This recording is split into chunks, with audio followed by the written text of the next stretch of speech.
di sini sudah ada arsitekturnya. Arsitekturnya berarti user nanti akan mengakses si public load balance-nya. Nanti public load balance-nya berada di public subnet. Lalu si front end-nya itu compute servernya atau server si front end-nya berada di private subnet, yang mana nanti public load balance-nya akan mengakses ke front end app-nya gitu ya, di private subnet. Dan ini teman-teman sebenarnya dibebaskan untuk buat load balance dengan si front end-nya mau seperti apa. Apakah mau dipakai auto scaling-nya boleh, apakah mau langsung isi itu aja juga boleh aja gitu ya. Sebenarnya ini adalah komplement yang mana teman-teman akan mendapatkan nilai tambah apabila ini sudah selesai gitu ya. Dan tentunya kalau yang menggunakan auto scale akan mendapatkan nilai tambah yang lebih besar. Nah, setelah itu dari front end ini nanti mereka akan mengakses API, yaitu API-nya memiliki dua buah service. Ya, service yang pertama itu adalah katalog dan service yang kedua adalah order gitu ya. Nah, kedua service ini diakses secara lokal, jadi berada di dalam ya, di dalam internalnya si AWS, dan kita tidak publish keluar karena dengan alasan security. Maka harusnya dibuat satu buah load balancer gitu ya, dengan skemanya adalah internal, bukan internet facing. Kalau misalnya yang ini internet facing, berarti kalau yang ini internal facing, lalu nanti akan ada path. Jadi di sini tuh sebenarnya sudah ada path-nya. Nah, ini untuk front end nanti akan menggunakan path API versi 1 gitu ya, /course itu akan mengakses ke API service gitu ya. Dan juga yang order ini berada di API /version 1 /order gitu ya. Nah, nanti ini untuk mengakses si order service. Nah, di bagian front end ini sudah ada, jadi teman-teman nggak perlu ngedownload dulu front end-nya sebenarnya, tapi nanti tinggal di downloadnya jangan di lokal komputernya, tapi langsung di servernya aja. Nah, untuk back end ini proses deployment-nya harus melalui proses automation gitu ya. Automation-nya di sini akan menggunakan code pipeline, yang mana nanti sebenarnya logiknya adalah si developer nanti akan coba untuk nge-push kodenya gitu. Misalnya mereka membuat sebuah perubahan atau mengupdate sebuah fitur dalam sebuah source code-nya, lalu akan di-push ke GitHub gitu ya.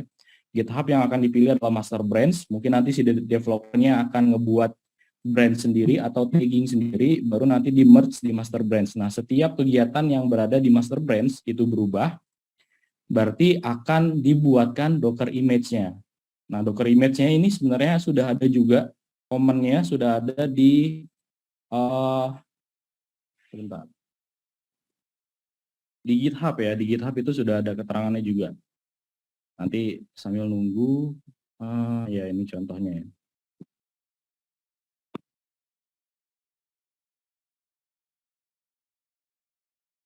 Saya share lagi. Nah, ini di GitHub. Ini sudah ada keterangannya juga. Jadi bagaimana proses installation dan setup-nya, apa saja yang sebenarnya dipakai dan digunakan gitu ya, environment-nya. Terus juga untuk yang katalog khususnya dia akan menggunakan parameter store, yaitu di secret manager parameter store ya. Lalu apa saja key-nya, di sini sudah dijelaskan juga. Jadi di sini ada /catalog /environment. Environment-nya ini adalah production atau testing, karena memang nanti ada dua environment. Nah, baru di key-nya ini adalah di sini. Jadi harus sesuai, dan di sini juga dikasih note juga bahwa bersifat dia itu case sensitif ya. Jadi teman-teman tuh harus bikin kalau misalnya huruf besar ya huruf besar semua gitu ya. Kalau misalnya ada huruf kecil ya harus ngikutin ketentuan yang ada di sini gitu ya. Nah, ini apa saja, ini nanti dimasukkan ke parameter store. Lalu nanti untuk nge-run unitnya seperti apa, run unit testnya, nanti seperti ini perintahnya. Baru dari instalasinya gitu ya. Ini kita bisa jalankan npm run install. Terus untuk nge-running servernya ini ya. Ini untuk running servernya. Nah, ini untuk Docker-nya membuat image-nya seperti apa? Image-nya itu sudah tersedia Docker image gitu ya. Sebenarnya udah tersedia Docker image di sini. Docker file. Nah, dari Docker file ini teman-teman bisa buat image-nya. Nah, jadi caranya adalah seperti ini gitu ya. Docker spasi build minta nama image-nya baru titik. Nah, biasanya ini nama image-nya ini adalah URL-nya dari si registry gitu ya. Nah, registry-nya itu contohnya seperti ini. Nah, ini URL-nya nih. Nah, dengan tag-nya adalah latest. Latest itu berarti tag terakhir gitu ya. Kalau misalnya nanti ada versi ya, kita bikin versioning di sini. Nah, titik ini maksudnya adalah dia akan ngambil Docker file yang ada dalam root folder gitu ya. Kalau misalnya Docker file-nya berada dalam folder ya berarti nanti teman-teman kasih slash apa gitu. Nah, berhubung di sini di root folder, jadi di folder yang paling luar gitu ya si Docker file-nya, jadi kita pakai titik. Nah, di sini sebenarnya udah dijelasin semua cara untuk bikinnya sampai nge-build untuk apa namanya si ECR gitu ya. Baru nanti akan di running. Nah, running ini nanti ada port yang harus dijalankan, yaitu ada port di kontainernya dengan port di hostnya. Jadi ini berbeda. Jadi nanti di kontainernya itu dia berjalannya port 80, tapi akan di forward oleh si Dockernya jadi port 80-80. Makanya di soal juga sudah ada keterangannya. Gitu ya.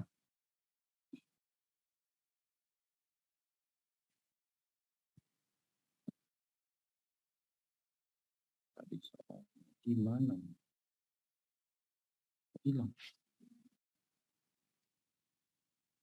Nah, ini soalnya yang tadi ya.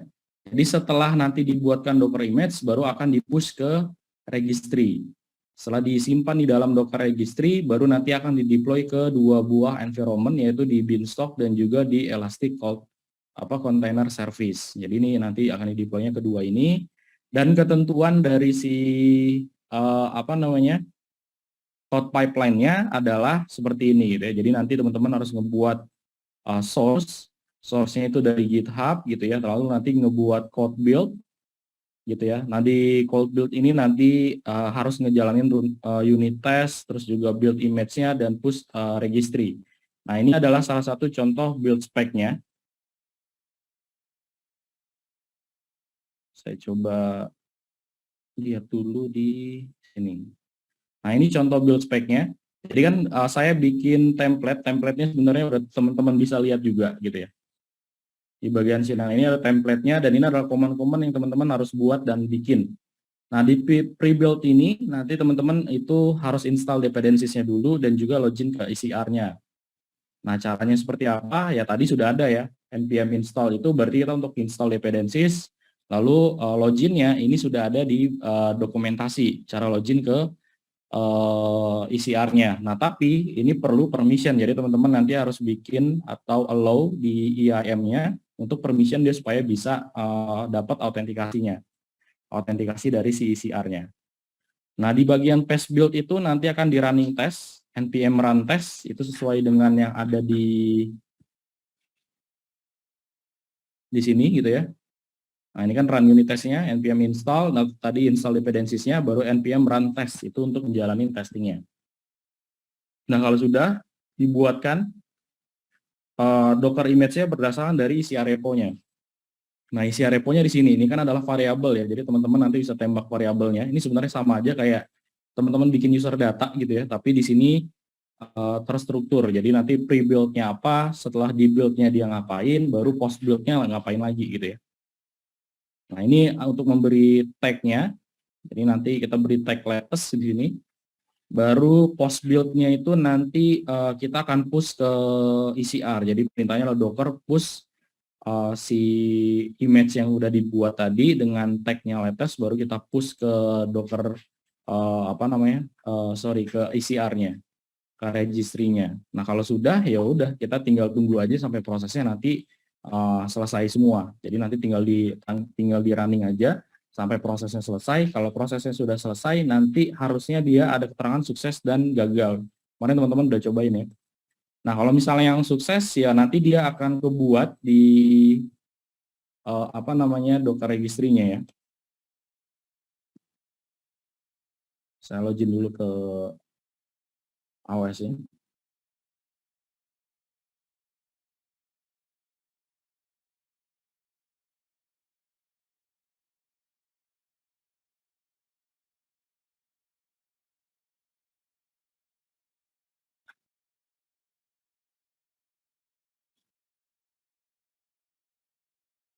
Nah, ini repositorinya nanti seperti ini.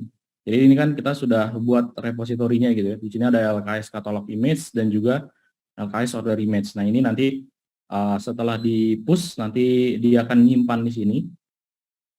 Nah, di sini nanti ada keterangannya. Tadi saya push-nya 2 yaitu dengan tag-nya latest dan version 2 gitu ya.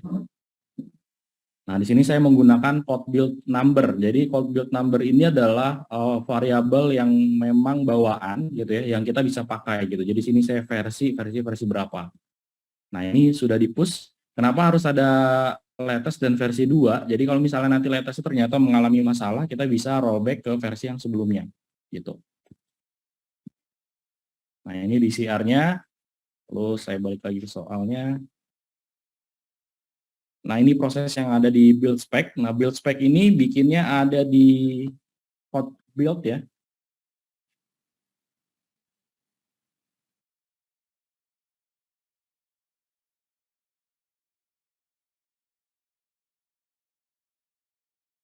Nah, di sini kalau kita create, nanti di bawah itu ada, nah ini environment-nya sebenarnya harus dipasang juga sesuai dengan yang ada gitu ya. Jadi misalkan tadi di sini ada environment awalnya itu adalah menggunakan environment variable ya, berarti kita pakai environment variable juga di sininya.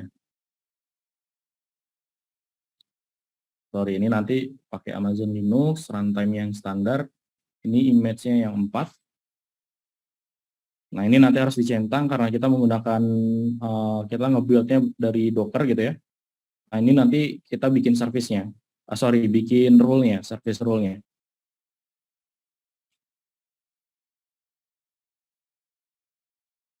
Nah, yang ini bagian VPC ini kita skip sebenarnya kalau kita butuh internet atau spesifik VPC nanti bisa di sini. Nah, karena kita butuhnya kebutuhan environment ya berarti nanti teman-teman tambahin di sini gitu, sesuai dengan IAM yang sudah teman-teman buat atau teman-teman bikin. Nah, kalau sudah di sini ada build spec. Build spec itu teman-teman bisa bikin file build spec di dalam si repositorinya, yaitu nanti teman-teman tinggal bikin aja gitu ya, tinggal add file gitu, nama filenya adalah buildspec.yml, atau teman-teman juga bisa langsung insert build command-nya aja. Nah, kalau di insert build command-nya di switch editor aja, nah nanti sama kan, paste-nya jadi seperti ini. Ada version, ini untuk variabelnya, kalau pakai parameter store-nya seperti ini, kalau pakai secret manager ya secret manager seperti ini gitu ya. Nah, proses paste-nya seperti apa, nanti di sini juga ada ya. Kayak pre-build, build, sama post-build. Bahkan teman-teman sebenarnya sudah dikasih template-nya ya, harusnya tinggal masukin aja. Nah, proses ini sebenarnya dilakukannya terakhir. Jadi teman-teman bikin dulu semuanya, semua yang ada di infrastructure tadi, di bagian paling atas, ini bikin dulu semuanya, sampai ICS-nya dibuat, dibikin juga gitu ya, RDS, DynamoDB, S3, dan CloudFront-nya sudah dibuat semua. Nanti baru teman-teman main ke sini, karena kalau nggak gitu, nanti kan kita akan memilih dia pakai service-nya, di deploy-nya di service yang mana gitu ya, terus nanti source-nya dari mana, AWS Beanstalk yang mana. Nah, kalau belum kita buat, nanti di sini dia kosong-kosong semua gitu ya, pas kita lagi buat si code pipeline-nya. Makanya nanti teman-teman harus buat dulu semua service-nya, harusnya seperti itu. Nah, kalaupun nanti udah buat semua service, ternyata pipeline-nya nggak berhasil, nah teman-teman tuh udah dapat nilai sebenarnya. Udah dapat nilai yang cukup besar dari komplement yang tadi teman-teman udah siapkan gitu. Nah, sayangnya kemarin banyak yang terlalu fokus ke sini, sering error sehingga melupakan komplement soal yang lainnya. Jadi banyak yang nggak dikerjakan gitu. Nah, ini seperti ini. Bagian VPC-nya standar, di networking standar ya, kita pakai /24 semua. Nanti di bagian public ini kita khususkan untuk load balancer dan juga si Elastic Beanstalk-nya. Di private subnet-nya ya nanti digunakan untuk si front end dan juga si back end gitu ya, si ECS cluster-nya. Ini simple. Nah, kalau yang parameter store juga sebenarnya simple ya, teman-teman tinggal di sini search aja parameter store.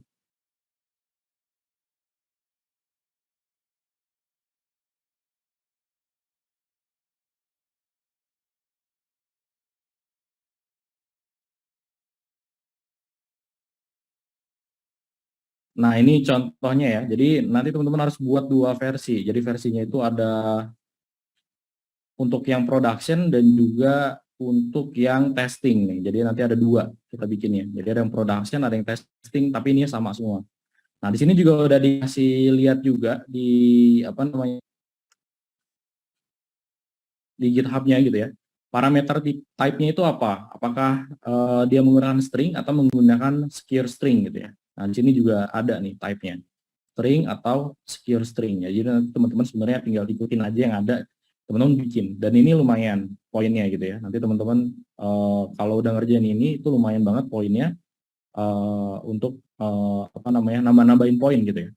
Nah, ini parameter storage itu cuma setting seperti ini aja, nggak ada yang aneh-aneh gitu ya. Lalu saya ke soal lagi. Beanstalk ya, oke. Nah, ini di beanstalknya kayaknya kemarin teman-teman juga banyak yang gagal. Kalau saya perhatikan dan saya lihat gitu ya. Nah, di beanstalknya ini sebenarnya adalah satu buah service yang memudahkan buat para developer gitu ya. Kalau mereka nggak ngerti di bagian infrastruktur gitu ya. Kalau misalnya nggak ngerti nanti mereka tinggal bikin aja aplikasinya di sini gitu ya. Nah, ini tinggal masukkan application name-nya sesuai dengan instruksi yang dibuat gitu ya. Sini saya FHS contohnya. Nah, platformnya ini kan ada banyak. Nah, sebenarnya kita bukan menggunakan Node.js, tapi adalah Docker. Kenapa kita menggunakan Docker? Karena kita ingin ngambil image yang ada di CR, sesuai dengan ketentuan yang ada di soal gitu ya. Jadi kalau di soal kan tadi ada keterangan bahwa kita akan ngambilnya itu, beanstalk-nya itu akan ngambil dari si CR gitu ya. Makanya kita pakainya si Docker, karena kita ingin ngambil image-nya. Kalau misalnya di Node.js berarti nanti kita harus upload si file codingannya gitu ya. Jadi kalau secara best practice-nya automated deployment itu kita nggak bisa bikin seperti ini. Jadi nanti prosesnya itu adalah si developer buat, bikin gitu ya, terus codingannya di testing. Kalau sudah di testing berhasil, berarti nanti akan dibuat apa namanya image gitu ya, dibuat image-nya taruh di registry. Setelah ditaruh di registry di ECR gitu ya. Nah, ini adalah image yang harus kita deploy, harus kita lakukan untuk integration test. Nah, integration testnya ini akan menggunakan Elastic Beanstalk gitu ya. Nah, di sini makanya nanti platformnya bukan Node.js tapi adalah Docker. Nah, nanti kalau sudah ya kita tinggal create application aja karena di sini nanti ada sampel application. Nah, buat uploadnya gimana? Karena ini image, jadi dia itu membutuhkan yang namanya di bawah sudah ada ya. Nah, ini udah ada keterangannya juga. Yaitu ngebutuhin yang namanya docker run aws.json. Nah, docker run aws.json ini sebenarnya adalah untuk kita ngambil si image-nya gitu. Nah, di sini ada keterangan kita untuk ngambil image-nya. Ini sebenarnya udah ada juga di dokumentasi ya harusnya. Di dokumentasi ada. Nah, bahkan ini saya lampirkan juga contoh dari ECR kredensialnya. Jadi sebenarnya karena kita taruhnya di private repository gitu ya, di CR-nya itu di private repository.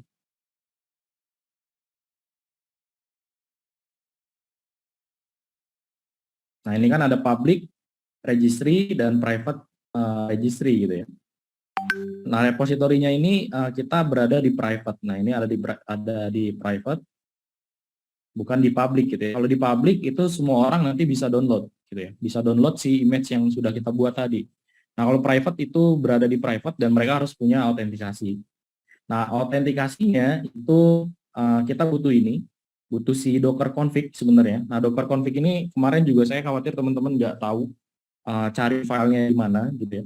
Jadi saya buatkan aja satu buah ininya apa namanya JSON-nya gitu ya. Nah, JSON-nya ini nanti tinggal teman-teman copy aja terus bikin file random aja, filenya apa gitu ya. Terserah teman-teman namanya apa, ditaruh di S3. Nah, ini dapat dari mana? ECR auto token ya kita login. Loginnya gimana? Loginnya kayak tadi yang ada di sini gitu ya. AWS ECR get login password min region. Nah, ini aja nih sebenarnya cuma sampai sini nanti dapat tokennya. Nah, tokennya itu nanti dimasukkan ke dalam sini. Baru filenya nanti di-upload ke S3, baru nanti kita masukkan di sini S3-nya itu bucketnya namanya apa, terus nama filenya itu apa. Setelah itu image-nya ngambilnya dari mana? Image-nya berarti ngambilnya dari sini. Kita tinggal copy aja nih si URL-nya. URL di copy, terus dimasukkan ke sini gitu ya. Baru portnya apa? Portnya yang disesuai keterangan aja gitu. Kontainer portnya itu, application portnya itu ada 8000 dan kita mau aksesnya itu jangan dari port 8000 tapi dari port 80 sehingga nanti kita nggak perlu menambahin lagi port-portnya gitu ya. Nah gitu cara buat CIOS Beanstalk-nya. Nanti kalau misalnya sudah dibuat ini ya teman-teman coba aja upload ini di Beanstalk gitu ya.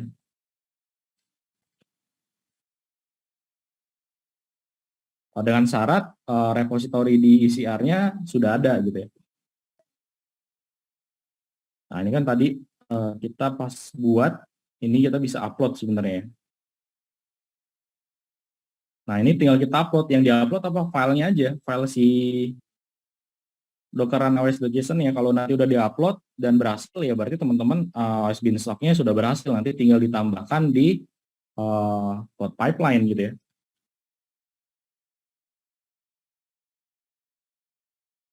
Makanya jadi komplemennya seharusnya sih dibuat dulu semuanya gitu ya. Nanti kalau sudah berhasil dibuat enak gitu kita buat masuk-masukannya.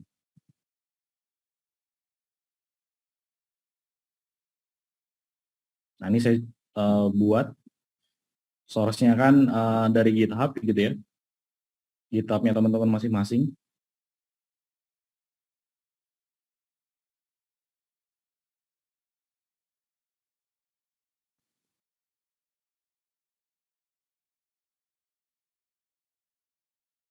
Branch-nya dipilih master yang tadi.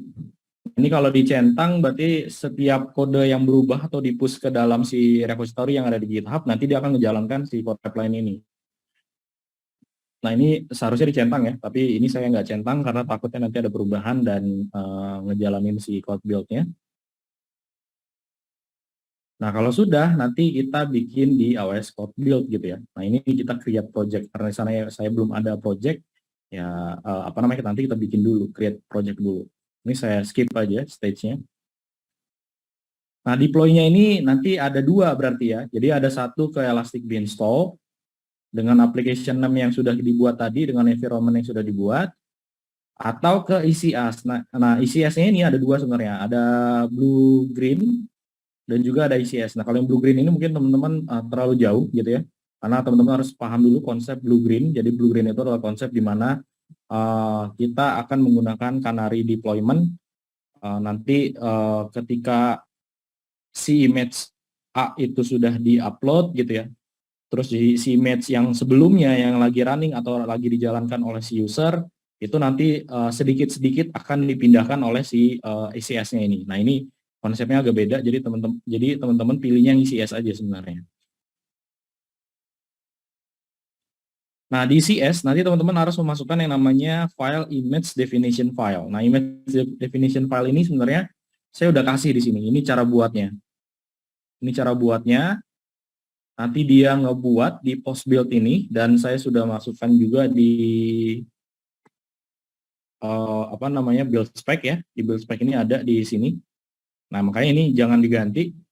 Kalau sudah, nanti dia akan membuat sebuah file yang namanya image definition.json. Nah, image definition.json ini yang nanti akan dijadikan atau diambil menjadi artifak. Nah, artifak itu adalah file-file yang nanti dibutuhkan untuk stage yang selanjutnya. Setelah jadi artifak, nanti nama file ini ya kita masukkan ke dalam sini gitu ya. Image definition filenya. Nanti kalau sudah dimasukkan ke sini, ya kita tinggal next aja. Cluster name-nya udah pasti teman-teman pilih cluster name yang ECS-nya gitu ya. Service-nya disesuaikan. Jadi nanti di ECS itu kita bisa bikin service gitu. Nah, ini caranya ya. Ini nanti saya skip dulu.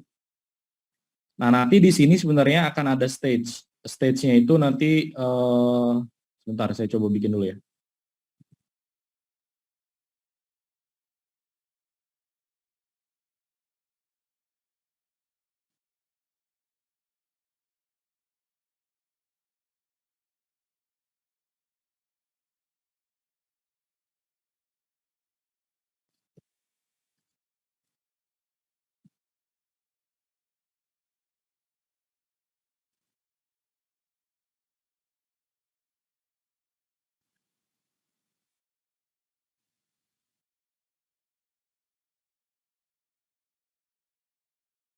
Oke, ini saya belum bikin si ICS-nya gitu ya. Ini kita nggak bisa next ini harusnya.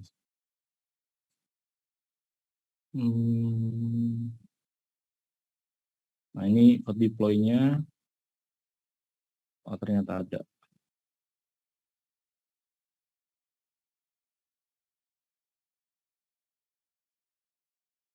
Nah ini kan dia ada stage-nya ya, jadi ada source langsung ke deploy. Nah ini sebenarnya kita bisa ngelihat stage yang di sini di bagian code pipeline gitu. Ini ada stage-nya, ada source, ada build, ada review, dan deploy. Nah di sini ada satu keterangan adalah manual approval. Nah teman-teman sebenarnya kalau untuk manual approval, nah ini dia langsung get ya. Nah ini in progress, saya stop dulu execution-nya.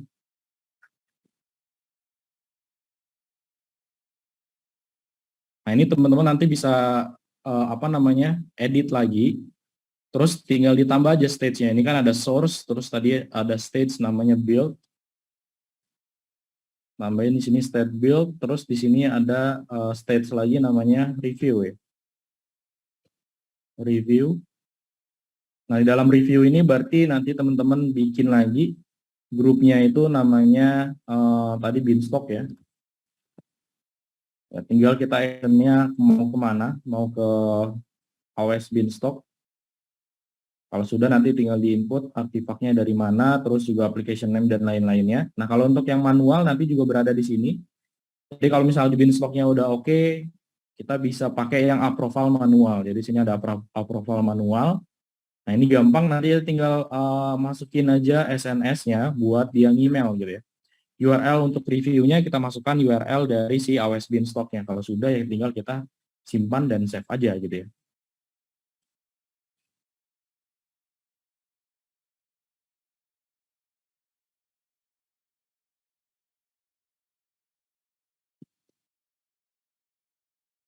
Nah, ini nanti stage-nya seperti ini. Nanti kita tambahin lagi action-nya. Nah, di sini di paling bawahnya baru ke arah si ECS. Harusnya itu seperti itu. Jadi nanti teman-teman ngebuat si stage-stage-nya ini. Sampai sini dulu teman-teman, ada pertanyaan?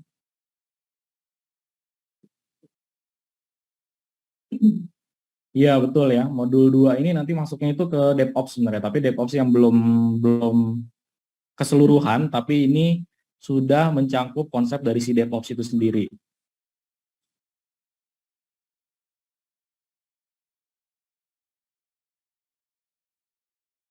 Oke, ini dari Jateng juga ada yang nanya ya tadi ya.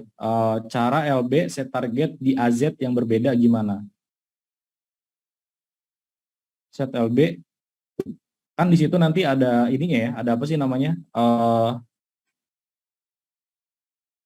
Ada keterangannya ya. Jadi kalau misalnya nanti teman-teman taruh di publik itu sebenarnya dia nanti akan ada 2 AZ ya, tinggal dicentang aja dua-duanya sih sebenarnya seperti itu.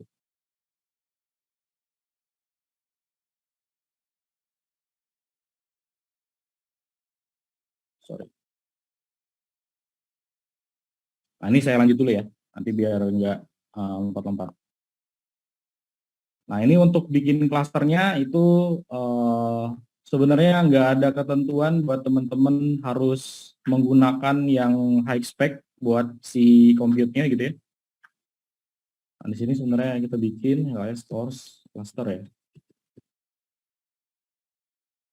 Nah, ini pakai aja sebenarnya layer to micro ya. Jadi nanti supaya agak irit karena memang si aplikasinya itu cuma 256 ngebutuhin si RAM dan core CPU-nya juga sebenarnya nggak nyampe 1 core tapi 0, sekian gitu ya.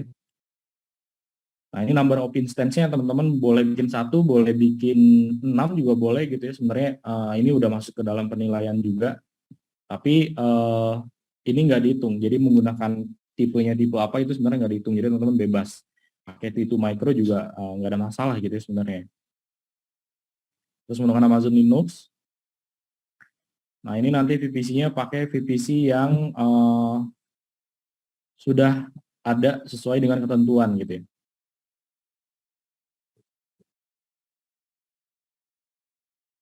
Oke, nah ini saya taruh di public dulu ya.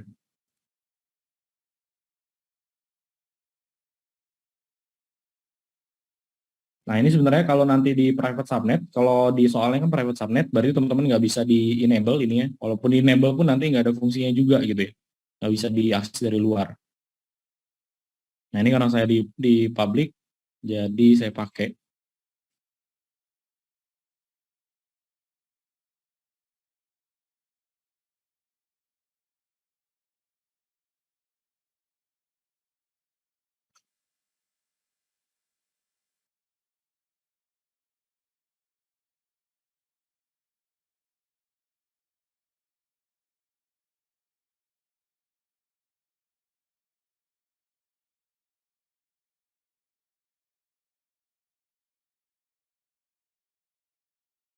Nah, ini kalau udah, sebenarnya nanti teman-teman yang harus bikin itu adalah task definition. Task definition ini adalah template, ya hampir sama seperti Lance template gitu ya teman-teman. Mungkin kalau di situ tuh di Lance template. Nah, ini kalau di container nanti teman-teman pakai task definition ini. Nah, task definition ini nanti yang teman-teman pakai apa? Compatibility-nya itu ke EC2, karena ketentuannya di situ. Teman-teman bisa pakai juga sebenarnya pakai Fargate. Tapi karena di soal ketentuannya EC2 ya teman-teman pakai EC2 gitu ya. Setelah itu baru nanti di bagian kontainernya teman-teman harus add kontainernya, terus nanti dimasukkan apa namanya image registry-nya, URL-nya di mana, dimasukkan juga environment-nya sesuai dengan yang ada gitu ya. Baru nanti kontainer port-nya di port berapa, host port-nya di port berapa. Harusnya kan port-nya 8081 dan 8080 ya. Di soal keterangannya seperti itu. Nah, ini nanti teman-teman tinggal masukkan. Ini di limit, jadi nanti si kontainernya di limit hanya menggunakan 256. Kalau misalnya ternyata 256 itu nggak kuat gitu ya buat ngehandle, nanti dia akan secara otomatis menggandakan si kontainernya. Jadi kontainernya nanti akan di auto scale sama si ECS-nya seperti itu. Nanti sesuai dengan teman-teman kasih di situ ya. Nah, kalau sudah nanti yang harus teman-teman buat atau bikin itu adalah service. Di sini ada service, berarti teman-teman nanti ngebuat 2 buah service gitu ya. Ini ada ininya. Nah, di sini ada keterangannya. Jadi nanti di Elastic Container itu teman-teman buat ECS clusternya, baru nanti buat katalog service sama order service. Teman-teman juga harus buat katalog task definition dengan juga order task definition. Nah, dari kedua ini kalau nanti sudah buat, baru teman-teman buat juga order dan juga katalog container. Katalog container itu yang ada dalam task definition. Di sini sebenarnya udah di scoop-scoopin. Jadi kalau teman-teman ngikutin yang ada di sini nanti lancar harusnya ya. Nah, di sini juga ada keterangannya setup-nya di port 80 untuk hostnya. Jadi nanti diaksesnya itu di port 8080. Walaupun sebenarnya kontainernya ngejalanin port 8000 karena aplikasinya kan di port 8000 gitu ya.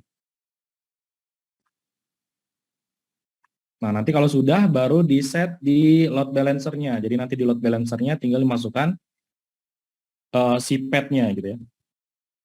Ini kemarin saya servisnya sudah nggak ada, jadi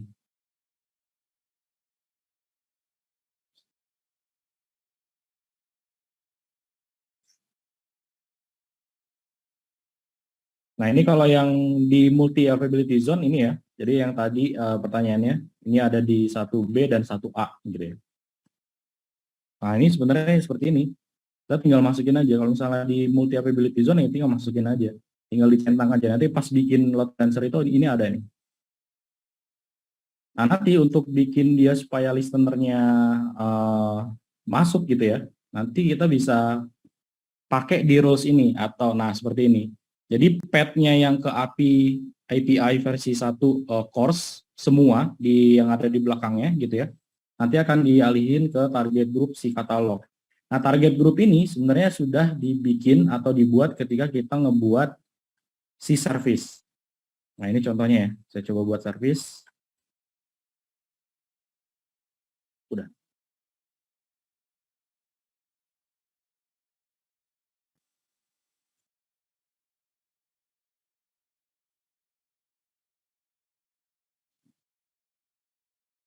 Ini ngebuat apa namanya service. Nah, ini kita pakai yang daemon aja. Jadi teman-teman bisa pilih daemon dan replika sebenarnya. Kalau replika ya teman-teman masukin juga number of tasks-nya. Jadi minimum itu adalah 1, nggak bisa kosong. Tapi kalau daemon nanti disesuaikan. Si task definition-nya itu nanti akan disesuaikan. Nah, ini kalau sudah di next. Oh, sorry, service name-nya.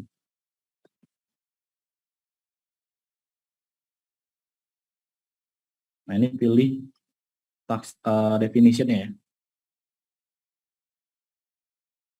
Nah, kalau sudah nanti ada di application load balancer, lalu kita add di load balancer-nya, kita pakai di sini tadi ada port 80 di load balancer-nya, listener-nya di port 80. Ini ya, listener-nya di port 80. Jadi nanti ngaksesnya di port 80 aja gitu, tapi nanti ketika kita pakai pad yang ada, dia akan langsung menyesuaikan. Nah, ini contohnya saya pakai yang sudah pernah saya buat gitu ya. Nah, ini nanti target grupnya apa, pet pattern-nya apa. Di pet pattern-nya ini nanti teman-teman sebenarnya ini karena saya udah punya, jadi nggak bisa saya edit. Kalau nanti teman-teman bikin baru, itu nanti bisa gitu ya. Si pet pattern-nya ini bisa diedit gitu sebenarnya.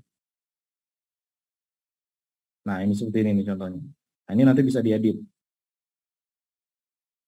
Nah, ini karena saya pakai yang udah ada, jadi ke sini health check pad-nya di slash gitu ya, karena kalau kita coba slash-nya udah bisa running dengan status code-nya 200.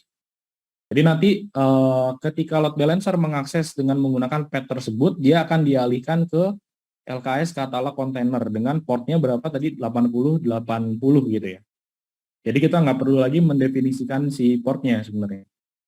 Nanti ketika dia slash ini, ya nanti langsung dialihin ke kontainer tersebut gitu. Nah, nanti kalau sudah ya tinggal di apa namanya, di create service aja gitu. Sampai sini lagi ada pertanyaan?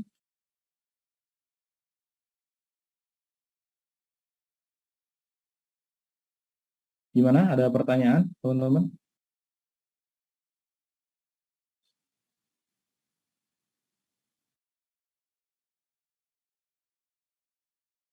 D2 ini memang banyak banget ya skenario-nya dan teman-teman sebenarnya fokusnya itu cukup ke si code pipeline-nya karena yang lain sebenarnya nggak terlalu banyak yang aneh-aneh juga gitu ya. Kayak S3-nya nggak perlu bikin life cycle rules dan lain-lain. Terus juga apa namanya seperti VPC-nya juga nggak perlu nge-subnetting dan lain-lain, teman-teman udah tinggal ikutin aja. Oke, nanti fokusnya palingan ke ECS, beanstalk, dan juga si code pipeline-nya gitu. Gimana sampai sini? Ada pertanyaan?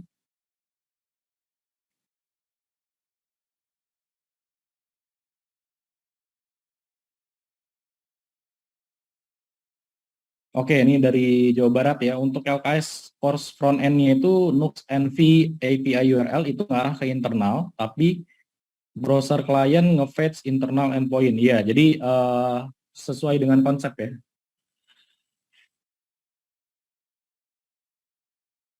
Coba saya cek dulu.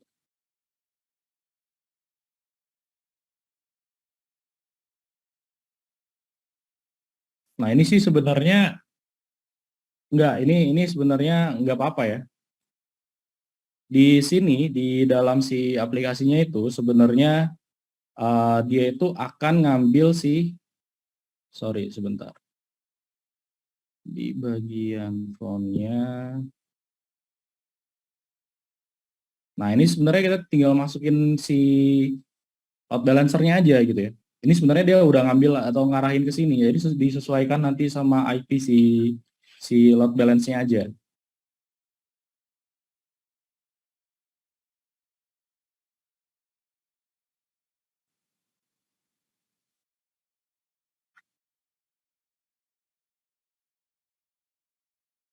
Karena ini nanti udah ngambil ya. Jadi misalkan dia nge-post, postnya itu nanti udah ngambil dari si environment variable-nya.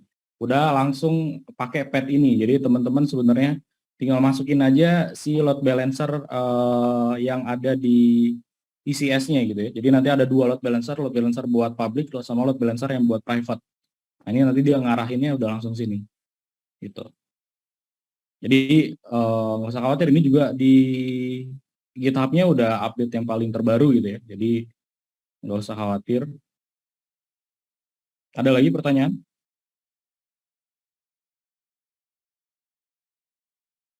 Oke, dari Mas Andi mungkin ini ada yang mau disampaikan.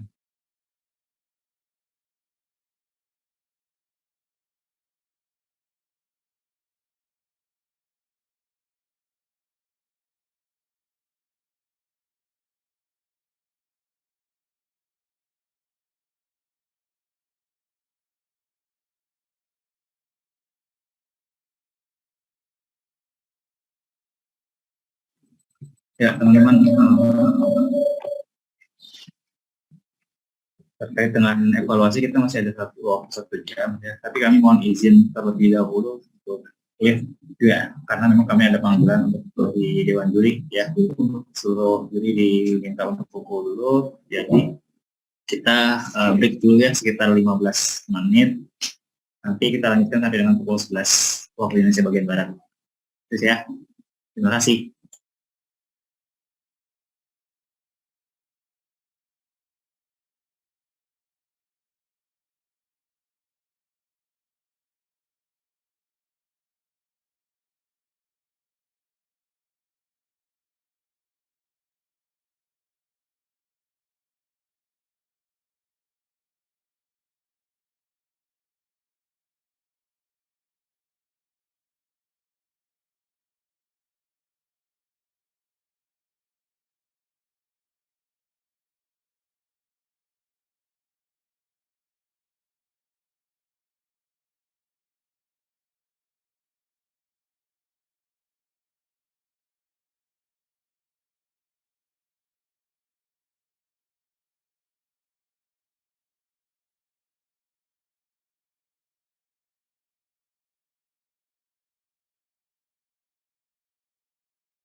Kalau mungkin teman-teman lebih familiarnya menggunakan NAT gateway, tapi konsepnya kurang lebih sama. Kalau di sini perbedaannya NAT instant ya berarti NAT-nya. Jadi di instant yang ada di subnet, jika ingin terhubung ke internet, nanti dia akan melalui NAT instant ini gitu, bukan NAT gateway lagi. Seperti itu. Jadi ini bentuknya VM. Kalau mungkin ini bentuk NAT secara konvensional, yang biasanya kita set pakai IP tables gitu-gitu. Nah di sini kita melakukan skip tahap IP table-nya. Jadi konfigurasi NAT-nya itu sudah include di EMI-nya.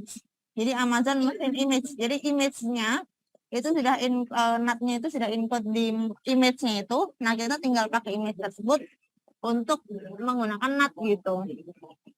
Dan requirement-nya itu hanya menggunakan dedicated public IP, jadi menggunakan Elastic IP dengan image khusus, yang image custom yang ada di community image, dan ensure all instant private subnet can connect to the internet, seperti itu.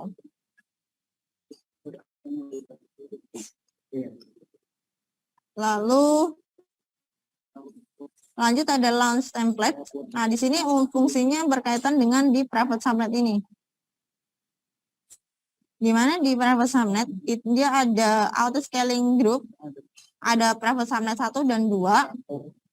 Di mana ELB nanti akan terhubung ke aplikasi yang ada di EC2-nya ini gitu, dan aplikasinya ini akan secara otomatis melakukan scaling gitu, scaling up, scaling down. Nah, untuk bisa supaya agar dapat melakukan auto scaling, kita bisa menggunakan auto scaling group dengan template dari instannya itu menggunakan template launch template ini. Jadi flow-nya urutannya itu kayak, oh ini VM. VM-nya itu bisa nambah atau kurang secara otomatis. Itu fungsinya di auto scaling group. Dia yang bekerja untuk menambah atau mengurangi.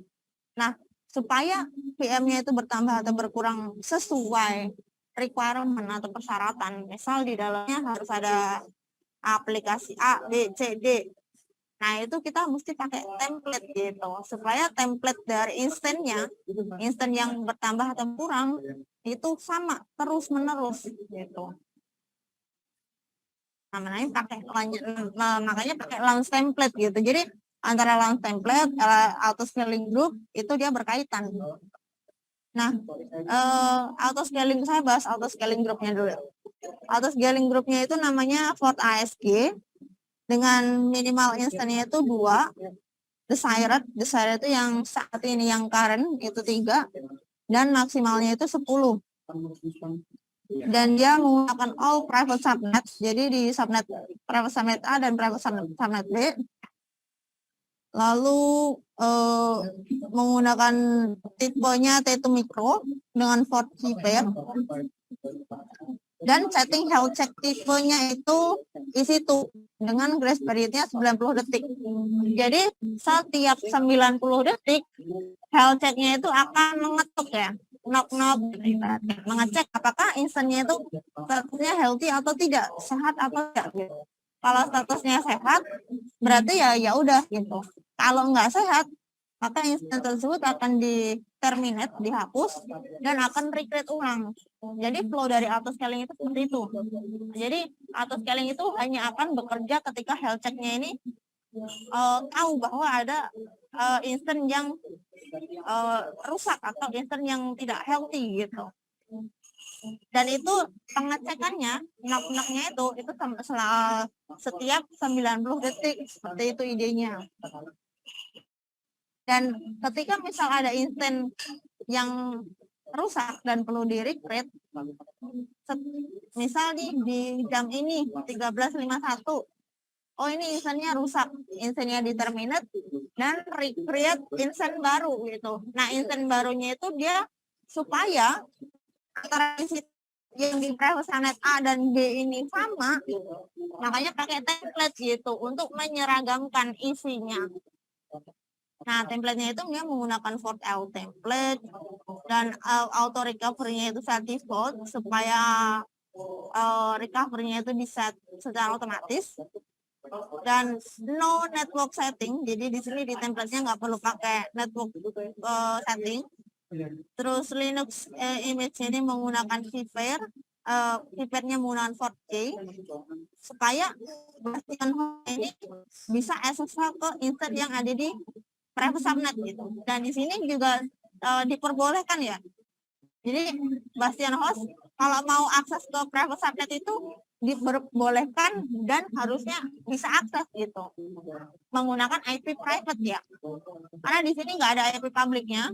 Jadi ini bastion host kalau mau ke situ ini dia SSH langsung pakai IP private dan key-nya pakai port key ini. Dan itu diperbolehkan dan seharusnya bisa. Itu. Lalu di sini create and attach user data. Jadi buat user data yang akan menginstal web server, PHP, dan pastikan IFS-nya sistem automatically mount to HTML.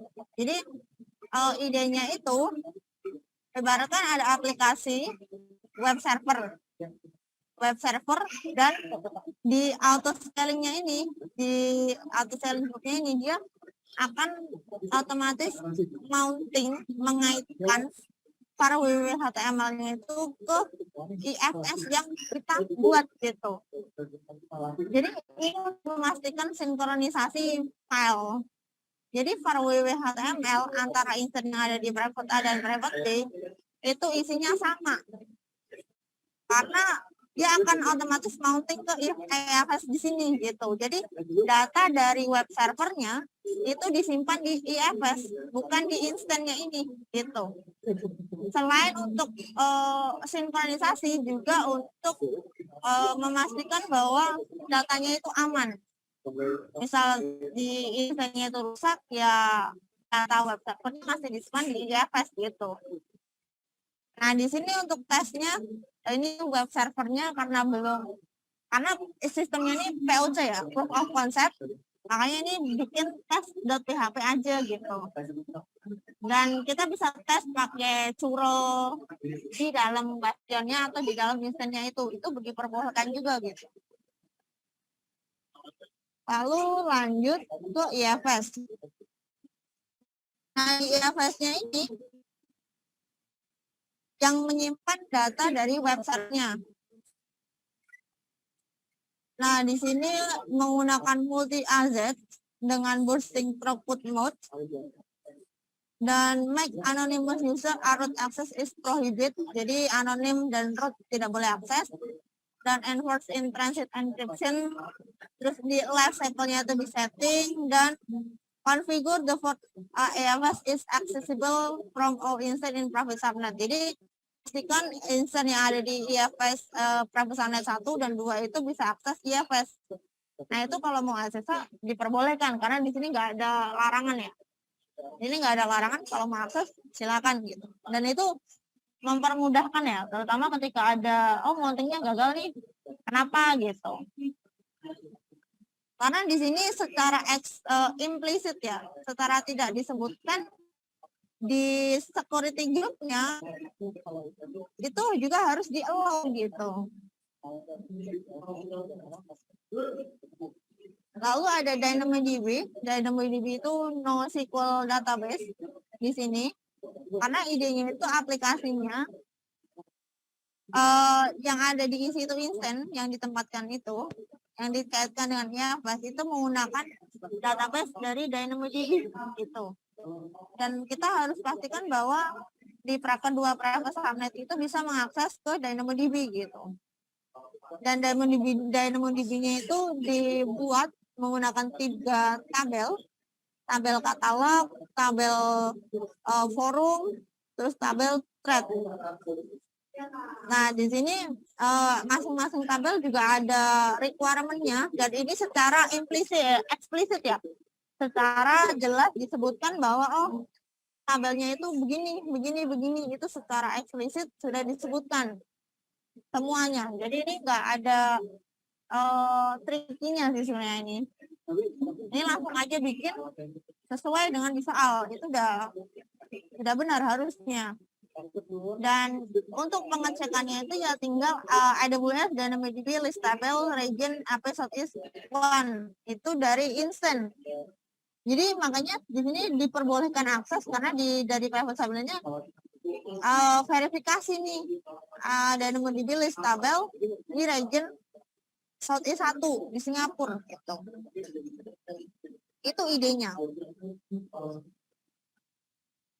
Jadi nggak ada, karena di sini kita karena fokus di soal itu lebih ke bagaimana membuat DynamoDB, tabel di DynamoDB secara detail.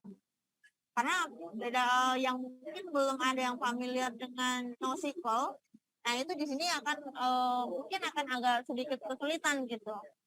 Karena sifat dari NoSQL, sifat dari RTS, tabel yang berelasi dan yang tidak berelasi itu berbeda gitu.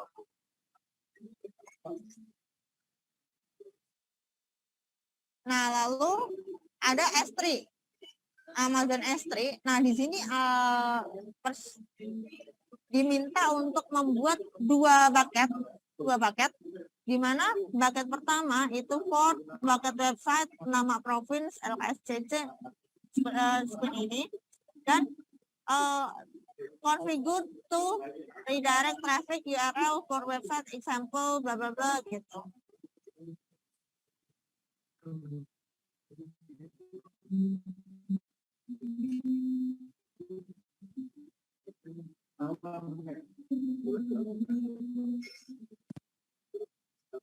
Nah, di sini jadi idenya bucket yang dibuat oleh teman-teman itu tampilannya harusnya sama persis dengan for website example bla bla bla S3 website episode one Amazon aws.com gitu. Coba saya buka.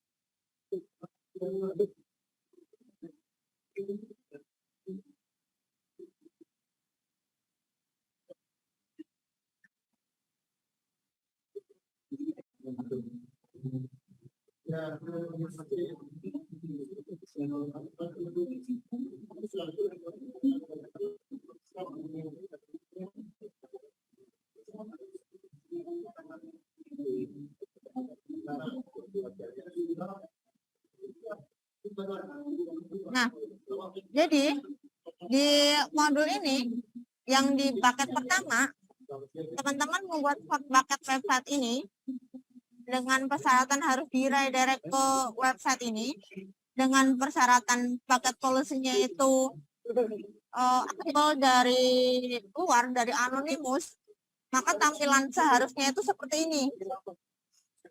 Itu jadi kalau bucket pertama yang teman-teman buat muncul seperti ini, maka itu hasilnya sudah benar gitu. Nah, kalau belum muncul berarti ada yang salah gitu. Misal dari bucket policy-nya seperti itu, atau setting hostingnya seperti itu. Itu mungkin ada yang salah. Karena idenya ya hanya redirect. Jadi kita nggak nyentuh codingan sama sekali gitu, karena codingannya itu sudah ditempatkan di website aslinya, port website example bla bla bla ini gitu. Jadi ini enggak, emang di modul pertama itu minim banget coding ya, karena fokusnya ke infrastrukturnya itu. Lalu bucket kedua, jadi ada dua bucket. Bucket kedua itu namanya port, bucket logging, nama provinsi LKSCC 2022. Nah, di sini fungsinya untuk menyimpan log atau histori riwayat. Jadi kalau di web server itu ada access log dan error log.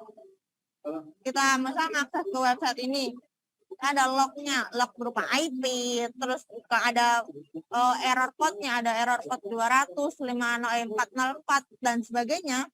Nah, nanti akan ditempatkan di bucket kedua gitu. Jadi bucket pertama untuk redirect website, bucket kedua untuk menyimpan log atau riwayat dari bucket pertama tadi. Seperti itu.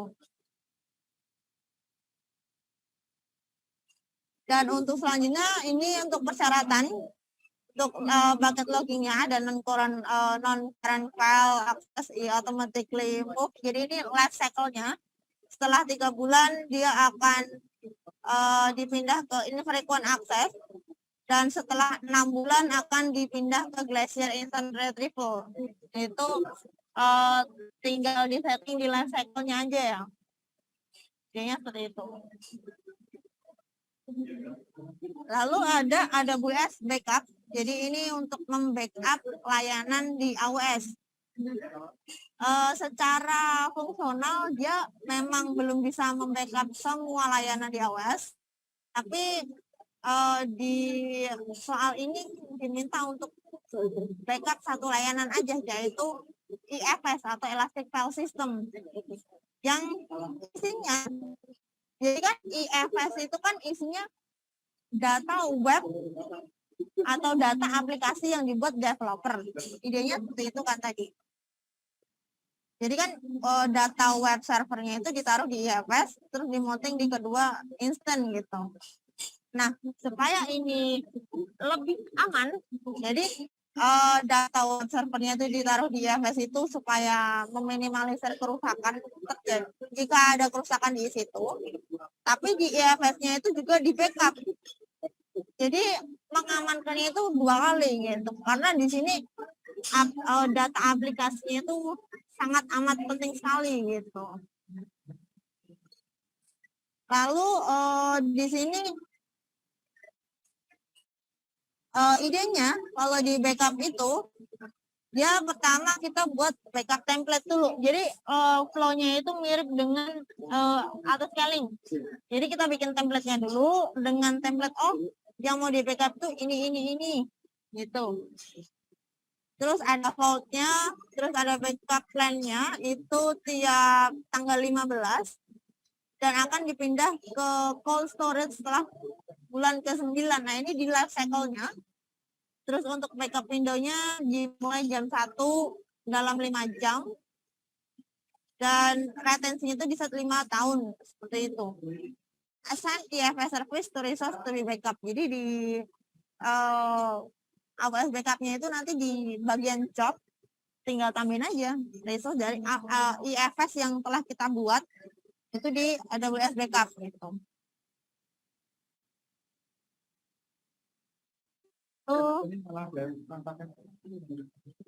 Itu kurang lebih dari soalnya gitu. Mungkin ada pertanyaan karena garis besar soalnya itu seperti itu. Sederhana ya atau susah ya? Karena di sini memang ada yang tricky, ada yang tidak sih. Ada secara eksplisit bahkan sudah disebutkan seperti itu. Mungkin ada pertanyaan terkait soal atau diagram? Boleh? Silakan.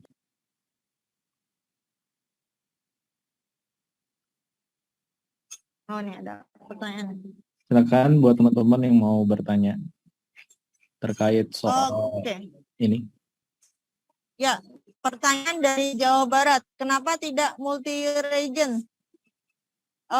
Sebenarnya idenya akan multi region awalnya ya. Ini awalnya itu memang akan multi region. Cuma karena di sini takutnya kalau pesertanya itu tidak familiar untuk split region. Jadi kalau mau pindah satu region ke region lain itu nggak familiar. Nanti malah bikin aplikasinya itu di region yang salah. Itu makanya diminimalisir untuk membuat di satu region saja. Makanya tadi di soal disebutkan dia proof of concept. Jadi dia percontohan saja, seperti itu. Jadi jawabannya seperti itu.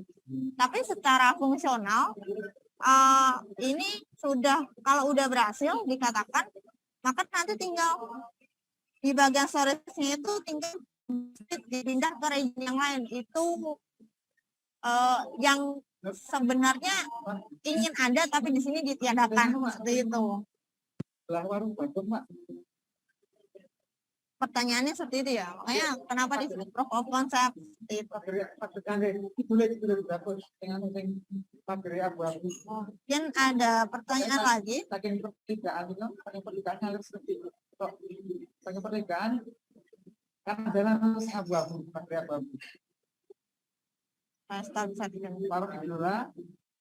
Oke, terima kasih. Sama-sama. Mungkin ada pertanyaan lagi? Ya, silakan teman-teman.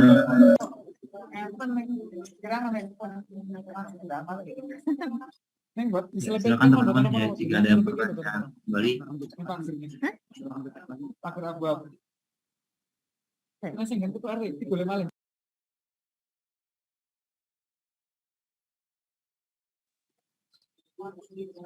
Mungkin ada pertanyaan lagi? Aman ya? Semuanya ya? Kegiatan. Ya, silakan Pak Mardalu, tadi sudah mau bicara, mungkin silakan Pak. Oh, silakan Pak.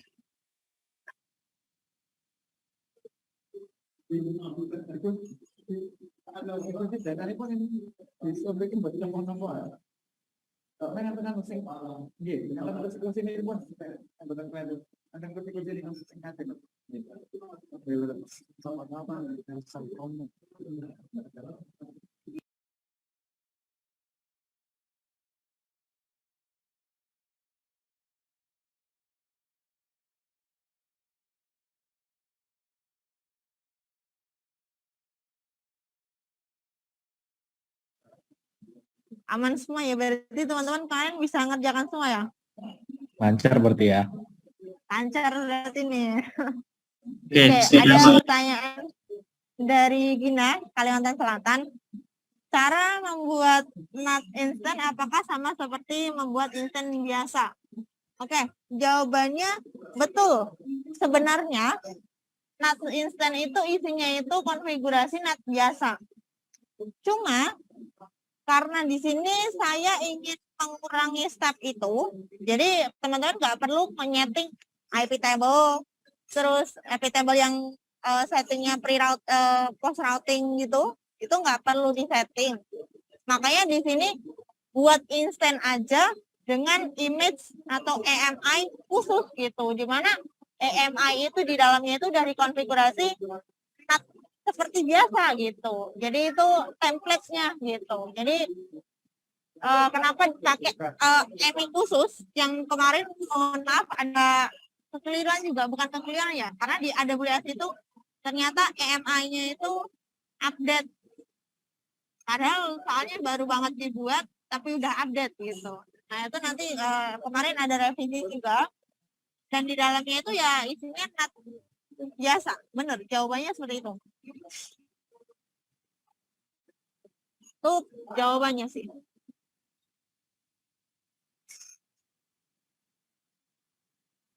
Oke, sama-sama. Kan ada pertanyaan lagi?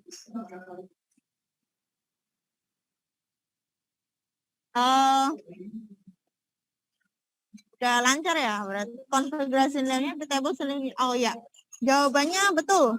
Konfigurasi di dalamnya itu API table seperti Linux biasa. Iya, betul. AMI yang di soal itu jawabannya betul. Isinya NAT biasa. Jadi nggak ada konfigurasi aneh sebenarnya. Bahkan sebenarnya di soal itu disebutkan tidak disebutkan untuk tidak diperbolehkan SSH gitu. Jadi sebenarnya kalau teman-teman mau ngecek di dalam isinya itu sebenarnya boleh banget gitu. Itu NAT biasa. Karena di sini koneksi internetnya kalau NAT gateway itu, kalau NAT gateway itu kan menggunakan NAT-nya dari AWS. Kalau di sini NAT instant-nya pakai instant buatan kita sendiri gitu. Jawabannya betul. Sederhana tapi tricky ya. Mudah sih sebenarnya. Cuma kalau lihat sama NAT instant, nah itu mungkin jadi sedikit lebih lama gitu. Ada pertanyaan lagi?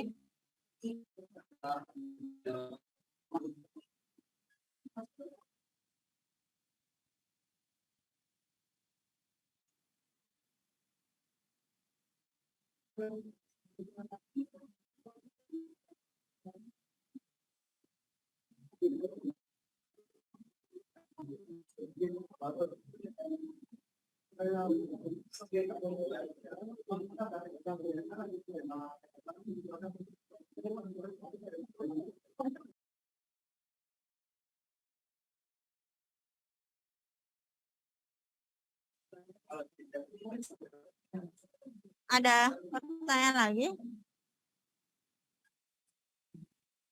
Bagaimana teman-teman? Ada pertanyaan lagi?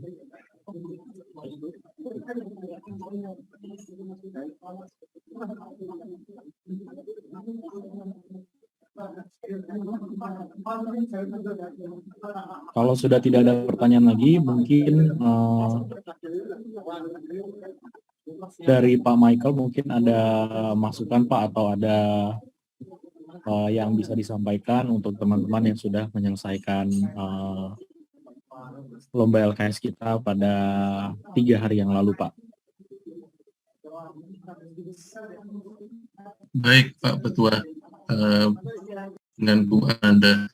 Sebentar, saya ada paralel.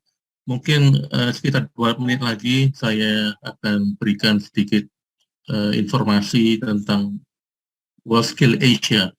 Jadi tentang topik cloud computing ke teman-teman di sini. Dalam 2 menit lagi. Terima kasih. Baik, siap Pak Michael. Oke, menunggu 2 menit lagi, mungkin dari teman-teman jika ada pertanyaan, dipersilakan. Mungkin ada yang ingin ditanyakan dari soal yang ke-1, soal yang dari Mbak Nanda telah sampaikan, mungkin dari soal hari kedua, atau dari soal yang di hari ketiga. Mungkin dari teman-teman ada yang ingin disampaikan.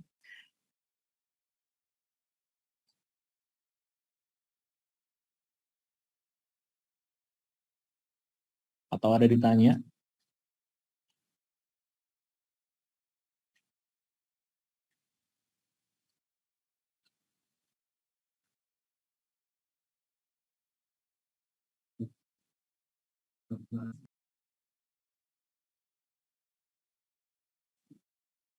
Kalau dari tingkat kesulitannya bagaimana nih? Dari soal yang pertama bagaimana, soal kedua bagaimana, soal ketiga bagaimana? Menurut teman-teman semua.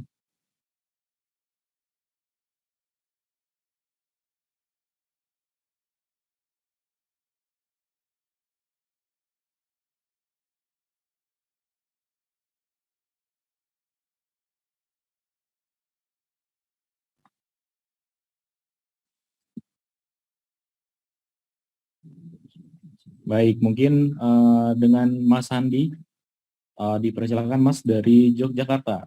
Dari Mas Bima, ada pertanyaan untuk modul ketiga. Bagian front end tidak muncul gambarnya. Itu masalahnya di back end dengan database atau bagaimana? Silakan Mas Handi. Ya, terkait dengan pertanyaan dari Yogyakarta ya, terkait masalah kemarin di modul ketiga yang notabene-nya sudah jalan ya front end-nya, tapi dia tidak bisa submit atau tersimpan ya si query-nya itu, yang pasti dipastikan adalah back-end-nya tidak berjalan dengan benar ya, atau dia tidak ya, yang pasti si back-end-nya tidak berjalan dengan benar ya, karena kalau memang berjalan ya si back-end-nya benar, itu akan membuat query langsung gitu ya. Karena di dalam backend itu sifatnya hanya sebatas membuat query, ya, menjalankan database sampai dengan query-nya di sana. Jadi kalau memang teman-teman sudah berhasil membuat backend-nya ya, dan jalan, itu pasti akan langsung sinkron dengan si front end-nya gitu ya. Makanya kalau memang mau cek secara manual saja itu pasti sudah jalan. Gitu. Tapi kalau memang kemarin memang tuntutnya tidak boleh ada SSH, itu dipastikan ya backend-nya tidak jalan, tidak NPM masternya itu tidak jalan. Ya.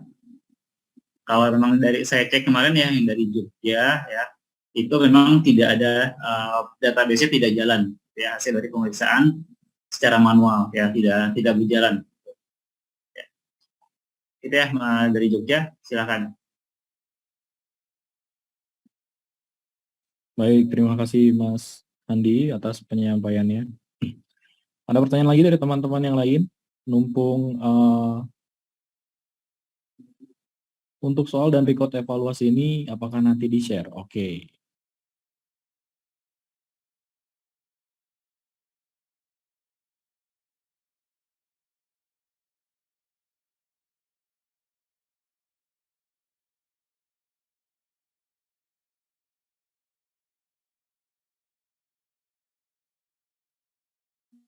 Ya, kalau untuk terkait dengan record evaluasi nanti akan di-share ya. Nah, kalau untuk soal biasanya nanti kita nunggu approval dari panitia dulu ya. Boleh di-share atau enggak. Ya, kita tunggu infonya nanti setelah pengumuman. Ya. Untuk record pasti akan kita share ya hasil evaluasinya, tapi kalau untuk soal nanti menunggu informasi dulu dari panitia. Ya, gitu ya.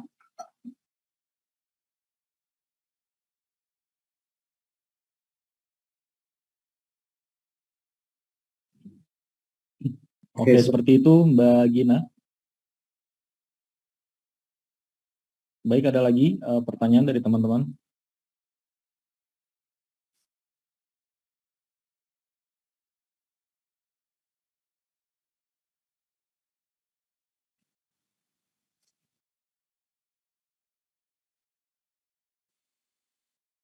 Silakan ya, jika ingin bertanya, mumpung para juri masih ada dan nanti mungkin bisa tambah-tambah pengetahuan atau insight dari teman-teman juga terkait dengan AWS ini.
Baik, jika tidak ada pertanyaan lagi, mungkin dari Pak Michael, jika sudah siap, boleh Pak langsung disampaikan. Baik, terima kasih banyak Pak Ketua, Pak Handi, dan Ibu Ananda, dan teman-teman semuanya. Tetap semangat ya. Baik, saya sangat berkesan atas LKS kali ini. Beberapa topik sudah banyak yang tercover. Kalau ada pertanyaan teman-teman silakan terus ajukan pertanyaan. Tetapi yang saya informasikan di sini untuk tahap selanjutnya sedikit gambaran tentang world skill. Jadi tentu dari LKS kita berharap ada talent-talent yang baru, bibit-bibit yang baru yang bisa menjadi kompetitor di tingkat Asia, tingkat internasional. Saya akan berikan informasi sedikit tentang World Skill Asia yang kita lakukan tahun kemarin. Jadi mungkin beberapa hal yang perlu kita antisipasi sedikit tentang beberapa case study yang sifatnya lebih ke aplikasi real. Jadi saya share sedikit tentang informasi ini.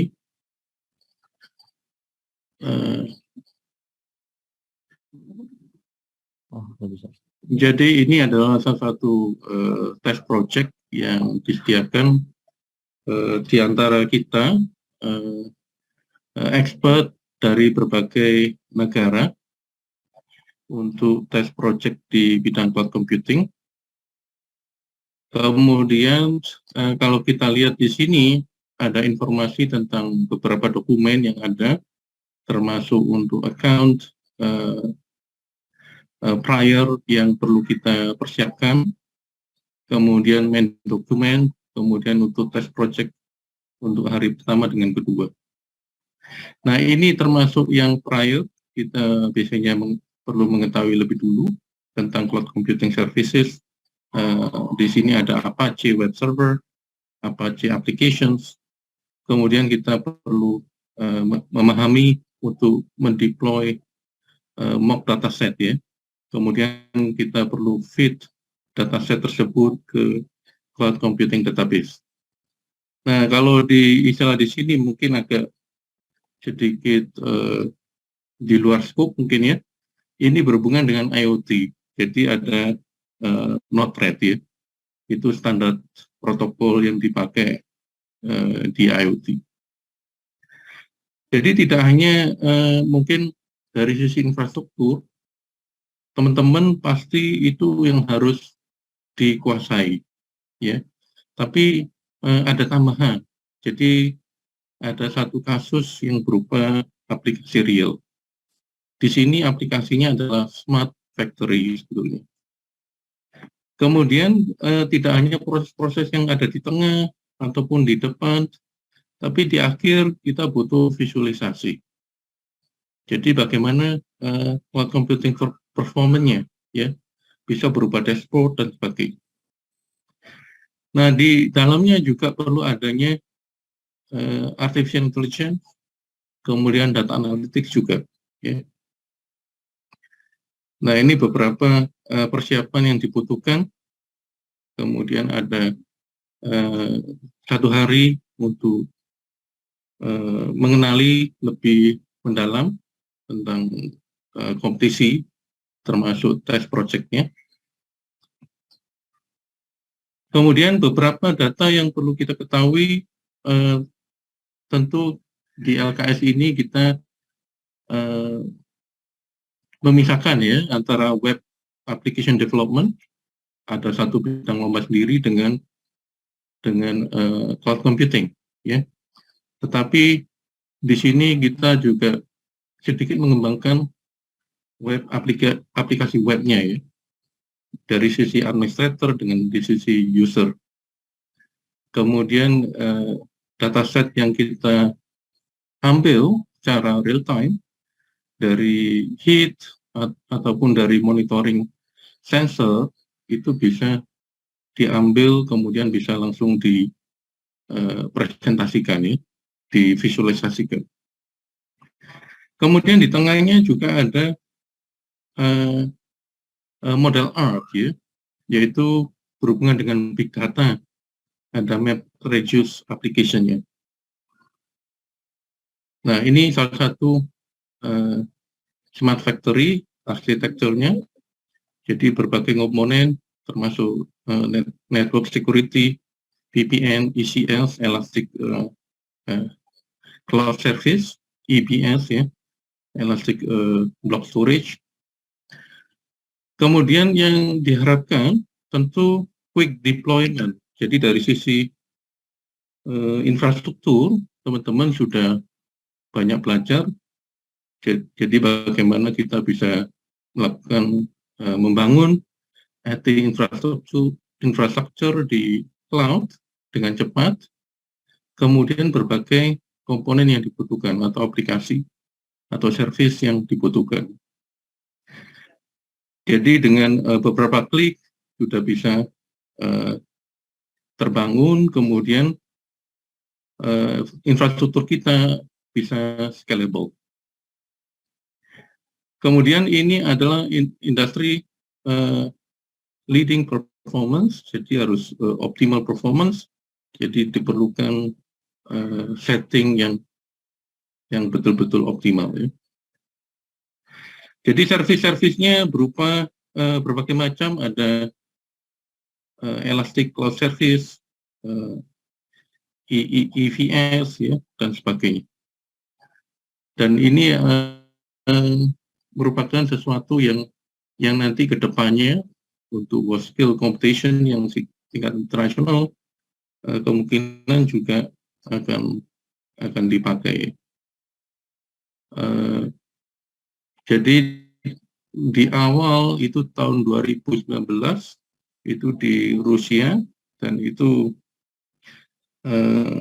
mungkin di awal kompleksitinya mungkin nggak terlalu dengan aplikasi yang terbatas, tapi nantinya akan lebih luas aplikasinya.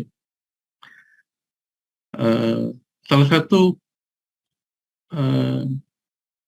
perusahaan yang dipakai waktu WorldScale itu ada salah satu cloud provider yang ada di Rusia, dan mereka membuat sistemnya untuk kompetisi. Namun untuk berikutnya belum tentu ya akan dipakai seperti itu. Jadi tergantung para expert nanti untuk menentukan. Nah, komputer kita sebelumnya terjun langsung untuk kompetisi seperti ini, ya.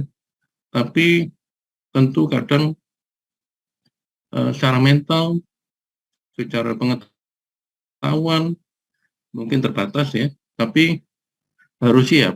Jadi artinya sistemnya belum tentu juga AWS. Kalau di sini adalah pakai Huawei Cloud, ya. Kemudian kita ikut kompetisi juga menggunakan GCP, Google Cloud Platform ya. Jadi kurang lebih seperti itu, tapi tentu teman-teman sudah memahami basicnya. Jadi kalau menggunakan berbagai platform bisa cepat beradaptasi. Mungkin sebagai tambahan juga untuk yang berikutnya tentu kita harap ada seleksi dan sebagainya sampai akhirnya bisa mengikuti kompetisi yang tingkat Asia maupun tingkat internasional. Jadi kurang lebih seperti itu, teman-teman. Kalau ada pertanyaan silakan. Saya singkat, kurang lebih seperti ini, dan kriteria yang ditawarkan ya umumnya tentang manajemen, ya, work management. Jadi salah satu kriteria penilaian, tetapi juga masalah komunikasi. Ya, kelihatannya non-technical ya, tapi hal itu juga salah satu yang dinilai. Jadi teman-teman nanti kalau tingkat Asia atau internasional juga jangan sungkan-sungkan bertanya, ya. Juga perlu tetap mengembangkan berbicara dalam bahasa Inggris. Nanti dari Puspersnas juga mengadakan training, termasuk ada sertifikasinya untuk bahasa Inggris. Jadi cukup disupport untuk itu. Ya. Tentu kita lihat dokumen-dokumennya dalam bahasa Inggris ya. Jadi tidak hanya membaca, tapi kadang kita perlu menanyakan ya langsung, karena kadang kurang jelas ya. Baik, teman-teman, kalau ada pertanyaan silakan. Kalau tidak, diri di sini. Saya kembalikan. Ya, terima kasih Pak atas informasinya terkait dengan WorldSkills Asia yang memang notabene baru ya Pak, baru akan diluncurkan untuk tingkat Asia ya untuk bidang cloud computing, dan sasarannya nanti portfolionya mengarah ke IoT.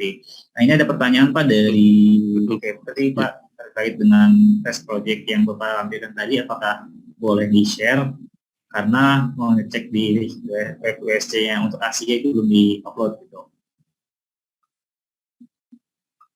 Apakah mungkin Pak dapat di-share? Oke.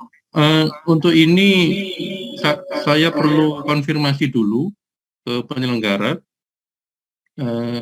Saya langsung tadi untuk sharing aja salah satu contoh proyeknya dan sebagainya. Nanti kalau ada konfirmasi saya informasikan lagi ya ke Pak Andi dengan Pak Ketua. Ya. Ya, terima kasih Pak atas informasinya. Mungkin nanti kalau memang sudah fix ya, sudah diizinkan, itu mungkin akan di-share oleh Pak Michael melalui grup di computingnya seperti itu. Iya, iya, baik. Selanjutnya terkait dengan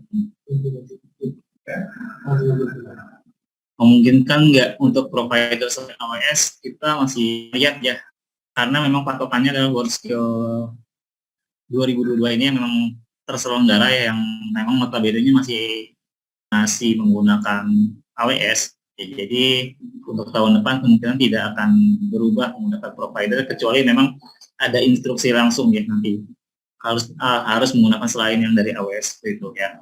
Tapi memungkinkan masih tetap sama ya untuk terkait dengan AWS gitu.